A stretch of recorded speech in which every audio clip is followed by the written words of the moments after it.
श्रोताओं के बाद आओ हमारे साथ चलो।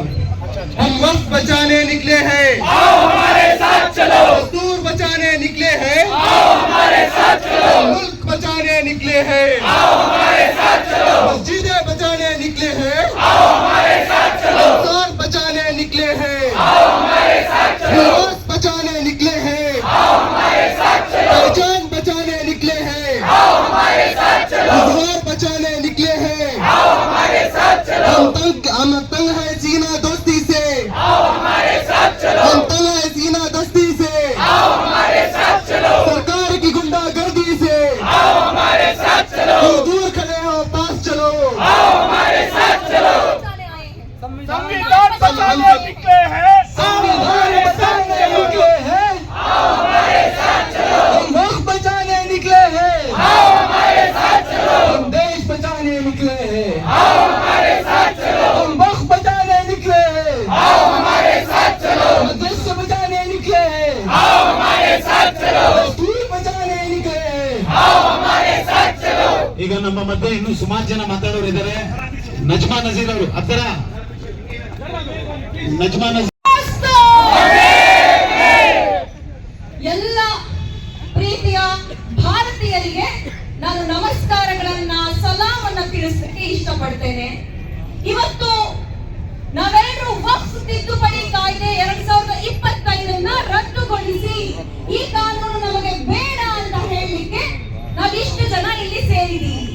ವಕ್ಫ್ ಅಂದ್ರೆ ಏನು ಅಂತ ಕೇಳಿ ಮೋದಿ ಮೀಡಿಯಾಗಳು, ಮೋದಿಯ ಬೂಟು ನೆಕ್ಕುತ್ತಿರುವಂತಹ ಮೀಡಿಯಾಗಳು ವಕ್ಫ್ ಅಂದ್ರೆ ಏನು ಅಂತ ಹೇಳಿ ನಮ್ಮ ಸಾಮಾನ್ಯ ಜನರ ಹತ್ರ ಕೇಳಿ ಮಾಧ್ಯಮಗಳಲ್ಲಿ ದಾರಿ ತಪ್ಪಿಸುವಂತಹ ಕೆಲಸವನ್ನ ಮಾಡ್ತಾ ಇರುವಂತಹ ಸಂದರ್ಭದಲ್ಲಿ ನಾವು ಉತ್ತರ ಕೊಡಬೇಕಾಗಿದೆ. ವಕ್ಫ್ ಅಂದ್ರೆ ಶುಕ್ರ ಗ್ರಹದಿಂದನೋ, ಶನಿ ಗ್ರಹದಿಂದನೋ, ಮಂಗಳ ಗ್ರಹದಿಂದನೋ ಇಳಿದು ಬಂದಿರೋ ಒಂದು ಪ್ರತ್ಯೇಕವಾದಂತಹ ಸ್ಥಾಪನ ಸಂಸ್ಥೆ ಅಲ್ಲ ಸ್ವಾಮಿ. ವಕ್ಫ್ ಅಂದ್ರೆ ಸರ್ಕಾರ, ಸರ್ಕಾರ ಅಂದ್ರೆ ವಕ್ಫ್ ಅಂತ. ವಕ್ಫು ನಾವ್ಯಾರೋ, ನಾನು ಎಜೆ ಖಾನ್ ಸಾಹೇಬ್ರು, ಇಮ್ರಾನೋ, ಮೋಸಿನೋ ಯಾರೋ ಸೇರ್ಕೊಂಡು ಮಾಡ್ಕೊಂಡಿರೋ ಸಂಘಟನೆ ಅಲ್ಲ. ವಕ್ಫ್ ಅನ್ನುವಂಥದ್ದು ನಿಮ್ಮದೇ ಸರ್ಕಾರ ತಲತಲಾಂತರಗಳಿಂದ ನಡೆಸ್ಕೊಂಡು ಬರ್ತಾ ಇರುವಂತಹ, ಸ್ವಾತಂತ್ರ್ಯ ನಂತರವೂ ಕೂಡ ಚಾಲ್ತಿಯಲ್ಲಿ ಇರುವಂತಹ ಸರ್ಕಾರದ ಒಂದು ಸಂಸ್ಥೆ. ಇಂತಹ ಸರ್ಕಾರದ ಸಂಸ್ಥೆಯಲ್ಲಿ ನೀವು ಬದಲಾವಣೆಗಳನ್ನ ತರಲಿಕ್ಕೆ ಹೊರಟಿದ್ದೀರಾ. ಯಾವ ತರದ ಬದಲಾವಣೆ ಅಂತ ಅಂದ್ರೆ ಹಿಂದೂ ಮುಸಲ್ಮಾನರನ್ನ ಜಗಳ ಆಡಿಸಿ ಸಾಕಾಯ್ತು ಅಂತ ಮುಸಲ್ಮಾನರಲ್ಲೇ ನೀನು ಶಿಯಾ, ನೀನು ಮೊಹರಾ, ನೀನು ಸುನ್ನಿ, ನೀವು ಮೂರ್ತರ ಕಿತ್ತಾಡ್ಕೊಳ್ತೀರಾ ಸಾಯಿ ಅನ್ನುವಂತ ಕಾನೂನನ್ನ ತರಲಿಕ್ಕೆ ಹೊರಟು ನಿಂತಿದ್ದೀರಾ. ಇಲ್ಲಿ ನನ್ನ ತಾಯಂದ್ರು, ನನ್ನ ತಂಗಿಯರು, ನನ್ನ ಅಕ್ಕಂದ್ರು, ನನ್ನ ಪುಟ್ಟ ಮಗಳನ್ನಂತವಳು ಕೂಡ ನಿಂತಿದ್ದಾರೆ. ನಮ್ಮ ಹೆಣ್ಮಕ್ಳಿಗೆ ಇವ್ರು ಬಿಜೆಪಿ ಸರ್ಕಾರ, ಅದರಲ್ಲೂ ವಿಶೇಷವಾಗಿ ಮುಸ್ಲಿಂ ಹೆಣ್ಮಕ್ಳಿಗೆ ಈ ವಕ್ಫ್ ಅಮೆಂಡ್ಮೆಂಟ್ ಬಿಲ್ ನ ತಂದು ಇವ್ರ ಸರ್ಕಾರ ಏನೋ ರಕ್ಷಣೆಯನ್ನ ಕೊಡುತ್ತಂತೆ. ಸ್ವಾಮಿ ಮುಸ್ಲಿಂ ಹೆಣ್ಣು ಮಕ್ಕಳಿಗೆ ನೀವೇ ಮುಖ್ಯಮಂತ್ರಿ ಆಗಿದ್ದಾಗ, ಇವತ್ತೇನ್ ಪ್ರಧಾನಮಂತ್ರಿ ಮೋದಿ ಇದ್ದಾರೆ, ನೀವೇ ಮುಖ್ಯಮಂತ್ರಿ ಆಗಿದ್ದಾಗ ಗುಜರಾತ್ ನಲ್ಲಿ ನನ್ನ ಸಮುದಾಯದ ಹೆಣ್ಣು ಮಕ್ಕಳ ಹೊಟ್ಟೆಗೆ ಚುಚ್ಚಿದವರು ನೀವು ಮುಸ್ಲಿಂ ಹೆಣ್ಮಕ್ಳು. ಕರ್ನಾಟಕದಲ್ಲಿ ಉಡುಪಿಯಲ್ಲಿ ಶಾಲೆಯಲ್ಲಿ ಹೆಣ್ಮಕ್ಳು ನಾವು ಹಿಜಾಬ್ ಹಾಕೊಂಡು ಹೋಗ್ತೀವಿ ಅಂತ ಅಂದ್ರೆ ನಮ್ಮ ಶಿಕ್ಷಣವನ್ನ ಕಿತ್ತುಕೊಳ್ಳೋದಕ್ಕೆ ನೀವು ಮುಸ್ಲಿಂ ಹೆಣ್ಣು ಮಕ್ಕಳ ಶಿಕ್ಷಣದ ವಿರುದ್ಧ ನಿಂತವರು, ನೀವು ಮುಸ್ಲಿಂ ಹೆಣ್ಣು ಮಕ್ಕಳ ರಕ್ಷಣೆ ಏನು ಕೊಡ್ತೀರಾ? ಮುಸ್ಲಿಂ ಹೆಣ್ಮಕ್ಳಿಗೆ ಬಿಟ್ಟು ಹಾಕಿ ಸ್ವಾಮಿ. ಮಣಿಪುರದಲ್ಲಿ ನಮ್ಮ ಹಿಂದೂ ಸ್ನೇಹಿತರು, ಅವರು ನಮ್ಮ ಅಕ್ಕ ತಂಗಿಯರು, ಆ ನಮ್ಮ ಅಕ್ಕ ತಂಗಿಯರಿಗೆ ಬೆತ್ತಲ್ಲಿ ಮೆರವಣಿಗೆ ಮಾಡಿದಂತ ನೀವು, ನಿಮಗೆ ಮುಸ್ಲಿಂ ಹೆಣ್ಣು ಮಕ್ಕಳ ಹಕ್ಕುಗಳ ಬಗ್ಗೆ, ಮುಸ್ಲಿಂ ಹೆಣ್ಣು ಮಕ್ಕಳ ರಕ್ಷಣೆಯ ಬಗ್ಗೆ, ಮುಸ್ಲಿಂ ಹೆಣ್ಣು ಮಕ್ಕಳ ಪೊಲಿಟಿಕಲ್ ಪವರ್ ಬಗ್ಗೆ ಮಾತನಾಡುವ ಯಾವ ಯೋಗ್ಯತೆಗಳು ಕೂಡ ಇಲ್ಲ ಅನ್ನೋದನ್ನ ನಾವೆಲ್ಲರೂ ಕೂಡ ಇವತ್ತು ವಕ್ಫ್ನಿಂದ ಹೇಳಬೇಕಾಗಿದೆ. ತ್ರಿಬಲ್ ತಲಾಖ್ ಕಾನೂನನ್ನ ತಂದ್ರಿ. ತ್ರಿಬಲ್ ತಲಾಖ್ ಕಾನೂನನ್ನ ತಂದು ನಮ್ಮ ಸಂಸಾರಗಳ ನಡುವೆ ಹುಳಿಯನ್ನ ಹಿಂಡಿ ಸಾಂಸಾರಿಕವಾಗಿ ಶರಿಯಾದ ಮೂಲಕ ನಮ್ಮನ್ನ ಒಡಿಬೇಕು, ಮುಸ್ಲಿಂ ಹೆಣ್ಮಕ್ಳಿಗೆ ಅನ್ಯಾಯ ಆಗ್ತಿದೆ ಅಂತ ಹೇಳೋದಕ್ಕೆ ಬಂದ್ರಿ. ಅವಾಗ ಯಾವ ಮುಸ್ಲಿಂ ಹೆಣ್ಮಕ್ಳು ಜಗ್ಲಿಲ್ಲ, ಬಗ್ಲಿಲ್ಲ. ಸುಮಾರು 1,500 ವರ್ಷಗಳ ಹಿಂದೆ ನಬಿ ಸಲ್ಲಲ್ಲಾಹು ಅಲೈಹಿ ವಸಲ್ಲಂ ರವರು ನಮ್ಮ ಪವಿತ್ರ ಕುರಾನ್ ನಲ್ಲಿ ಹೇಳಿದ್ದಾರೆ, ಹೆಣ್ಣು ಮಕ್ಕಳಿಗೆ ಹಕ್ಕುಗಳನ್ನ ಕೊಟ್ಟಿದ್ದಾರೆ ಅಂತ ಹೇಳಿ ನಾವ್ ಯಾರು ಕೂಡ ಅವರ ತಾಳಕ್ಕೆ ಕುಣಿಲಿಲ್ಲ. ಈಗ ಅಧಿಕಾರದ ಲಾಲಸೆಯನ್ನು ಹುಟ್ಟಿಸೋದಕ್ಕೆ ಶುರು ಮಾಡಿದ್ದಾರೆ.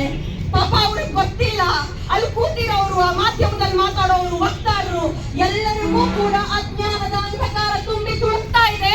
ವಕ್ಫ್ central act 1995 very clearly says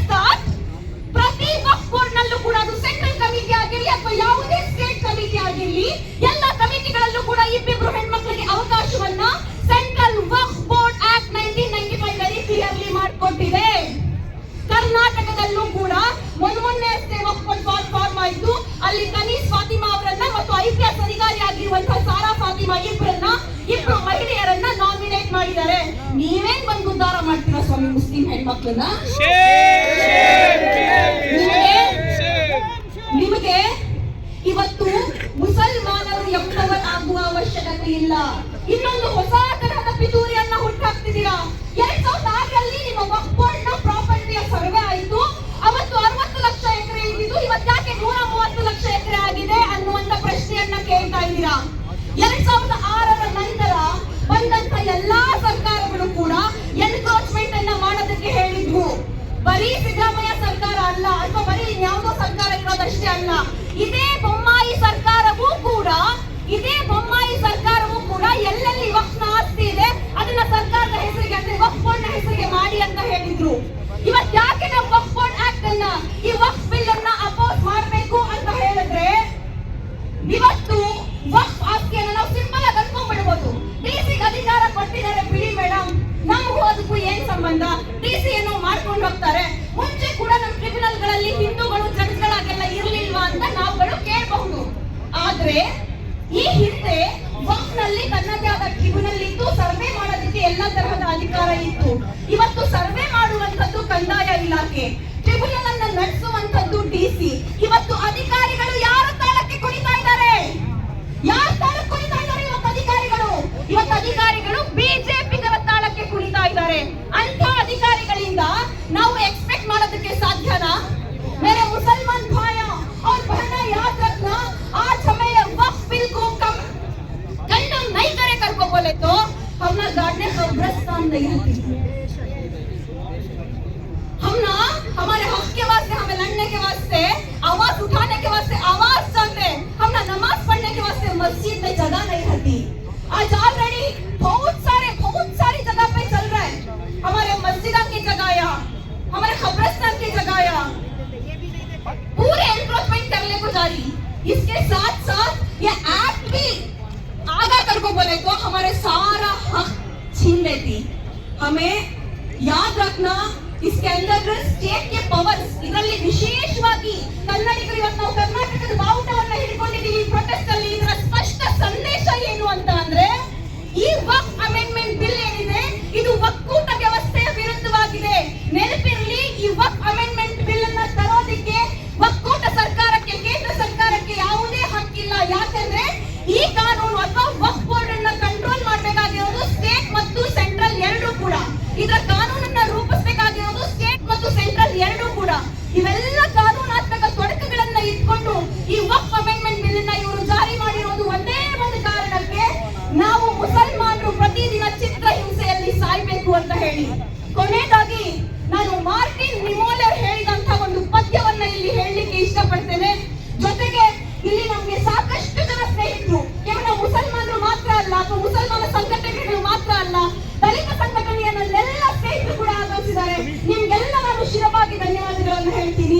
ಜೊತೆಗೆ ಲೈಂಗಿಕ ಅಲ್ಪಸಂಖ್ಯಾತರು ಕೂಡ ನಮ್ಮೊಟ್ಟಿಗೆ ನಿಂತಿದ್ದಾರೆ, ನಿಮಗೂ ಕೂಡ ನಾನು ಧನ್ಯವಾದಗಳನ್ನ ಹೇಳ್ತೀನಿ. ವಕೀಲರಾಗಿರುವಂತಹ ಬಿಟಿ ವೆಂಕಟೇಶ್ ಸರ್ ನಮ್ಮ ಜೊತೆಗಿದ್ದಾರೆ. ಹೆಸರುಗಳು ಹೇಳ್ತಾ ಹೋದ್ರೆ ತುಂಬಾ ಚೆನ್ನಾಗಿದ್ದಾರೆ. ಇವರೆಲ್ಲರ ಸಹಕಾರವನ್ನ ನಾವು ತೆಗೆದುಕೊಳ್ಳಬೇಕಾಗುತ್ತೆ. ನಾನು ಮತ್ತೊಮ್ಮೆ ಎಲ್ಲ ಕಡೆ ಸ್ಪಷ್ಟವಾಗಿ ಹೇಳ್ತೀನಿ, ಇವತ್ತು ಮುಸಲ್ಮಾನರಿಗೆ ಈ ಪರಿಸ್ಥಿತಿ ಬರ್ಲಿಕ್ಕೆ ಮುಖ್ಯ ಕಾರಣ ಏನು ಅಂತ ಅಂದ್ರೆ, ಬಾಬಾ ಸಾಹೇಬ್ ಅಂಬೇಡ್ಕರ್ ಅನ್ನ ಮತ್ತು ಈ ಭಾರತದ ಸಂವಿಧಾನವನ್ನ ನಾವು ನಮ್ಮದು ಅಂತ ಎದೆಗಪ್ಪಿಕೊಳ್ಳಿಲ್ಲ. ಇವತ್ತು ನೋಡಿ, ನಾವು ಎರಡು ಕೈಯಲ್ಲಿ ಕಾನ್ಸ್ಟಿಟ್ಯೂಷನ್ ಪ್ರಿಯಂಬಲ್ ಅನ್ನ ಹಿಡ್ಕೊಂಡಿದೀವಿ. ಇದನ್ನ ನಾವು ಒಂದು 40 ವರ್ಷದ ಹಿಂದೆ ಮಾಡಿರ್ತಿದ್ರೆ ಈ ಪರಿಸ್ಥಿತಿ ನಮಗೆ ಬರ್ತಿರ್ಲಿಲ್ಲ. ಕೊನೆಗಾಗಿ ಮಾರ್ಟಿನ್ ನಿಮೋಲೆರ್ ಜರ್ಮನಿಯಲ್ಲಿ ಬಂದಂತ ಒಂದು ಪದ್ಯ ನನಗೆ ಈ ಗಳಿಗೆನಲ್ಲಿ ತುಂಬಾ ನೆನಪಾಗ್ತಾ ಇದೆ. ಮಾರ್ಟಿನ್ ನಿಮೋಲೆರ್ ಹೇಳ್ತಾರೆ, ಅವರು ಮೊದಲು ಕಮ್ಯುನಿಸ್ಟರನ್ನ ಗುರಿ ಮಾಡಿದನು, ನಾನು ಧ್ವನಿ ಎತ್ತಲಿಲ್ಲ, ಯಾಕೆಂದರೆ ನಾನು ಕಮ್ಯುನಿಸ್ಟನಾಗಿರಲಿಲ್ಲ. ನಂತರ ಅವರು ಸಮಾಜವಾದಿಗಳನ್ನ ಗುರಿ ಮಾಡಿದರು, ನಾನು ಧ್ವನಿ ಎತ್ತಲಿಲ್ಲ, ಯಾಕೆಂದರೆ ನಾನು ಸಮಾಜವಾದಿ ಆಗಿರಲಿಲ್ಲ. ನಂತರ ಅವರು ಜೀವ್ಗಳನ್ನ ಗುರಿ ಮಾಡಿದರು, ನಾನು ಧ್ವನಿ ಎತ್ತಲಿಲ್ಲ, ಯಾಕೆಂದರೆ ನಾನು ಜೀವ್ ಆಗಿರಲಿಲ್ಲ.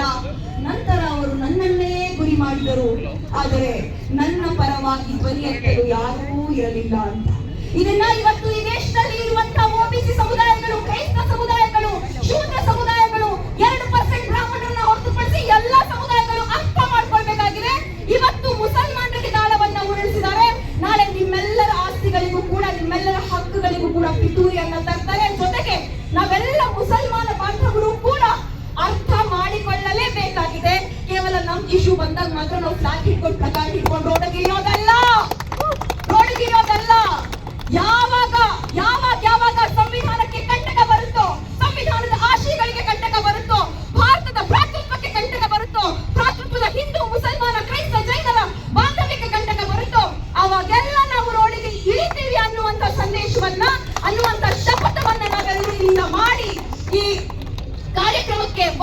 ವಿರೋಧ ಅಷ್ಟೇ ಅಲ್ಲ, ಸಂವಿಧಾನವನ್ನ ಒಪ್ಪಿಕೊಳ್ಳೋದಕ್ಕೆ ನಾವು ಜೊತೆಯಲ್ಲಿ ನಿಲ್ಲೋಣ ಅಂತ ಹೇಳ್ತಾ ನನ್ನ ಮಾತುಗಳನ್ನ ಮುಗಿಸ್ತಾ ಇದ್ದೇನೆ. ಇನ್ಕುಲಾಬ್ ಜಿಂದಾಬಾದ್.